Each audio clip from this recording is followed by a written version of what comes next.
ಬೆಂಗಳೂರಿಂದ ಮಧುಗಿರಿಗೆ ಹೋಗುವಾಗ ಟ್ರಾಫಿಕ್ ಮಧ್ಯೆನೆ ಚೆನ್ನಾಗಿ ನಿದ್ದೆ ಆಗ್ಬಿಡುತ್ತೆ. ಲಾಸ್ಟ್ ಚೆಕಪ್ ಎಲ್ಲ ಮುಗಿಸ್ಕೊಂಡು ಮಧುಗಿರಿಗೆ ಹೊರಟಿದ್ದೆ. ನಮ್ಮಣ್ಣ ಗುರು ಬಂದಿದ್ದ ಕರ್ಕೊಂಡು ಹೋಗೋದಕ್ಕೆ. ಅಂಡ್ ಏನಪ್ಪಾ ಬುಕ್ ಇಟ್ಕೊಂಡು ಇವಳು ರೈಟರ್ ಆಗ್ಬಿಟ್ಲಾ, ಇವಳು ಗಂಡನ್ ತರನೇ ಅಂತ ಯೋಚನೆ ಮಾಡ್ತಿದ್ದೀರಾ? ಖಂಡಿತ ಇಲ್ಲ. ದೇವ್ರು ನನ್ಗೊಂದ್ ಒಳ್ಳೆ ಅಭ್ಯಾಸ ಕೊಟ್ಟಿದ್ದಾನೆ. ಇವತ್ತಿನ ದಿನ ಏನಾಗ್ಬೇಕು ಅನ್ನೋದನ್ನೆಲ್ಲ ಲಿಸ್ಟ್ ಮಾಡ್ಕೊಂಡ್ಬಿಡ್ತೀನಿ. ಯಾವ ಕೆಲಸ ಪೆಂಡಿಂಗ್ ಉಳಿಯುತ್ತೋ ಅದನ್ನ ನೆಕ್ಸ್ಟ್ ಡೇ ಇಟ್ಕೋತೀನಿ.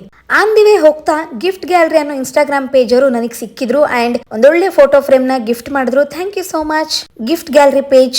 ನಾನು ನಮ್ಮಣ್ಣ ಬೆಂಗಳೂರಲ್ಲಿ ಮನೆ ಬಿಟ್ಟಿದ್ದು ಬೆಳಗ್ಗೆ 8:00 ಬಟ್ ಮಧುಗಿರಿ ತಲುಪಿದ್ದು ಮಧ್ಯಾಹ್ನ 1:00. ಯಾಕೆ ಅಂದ್ರೆ ಒಂದು ಟ್ರಾಫಿಕ್, ಇನ್ನೊಂದು ಕಾರ್ನ ಸರ್ವಿಸ್ ಮಾಡಬೇಕಿತ್ತಂತೆ.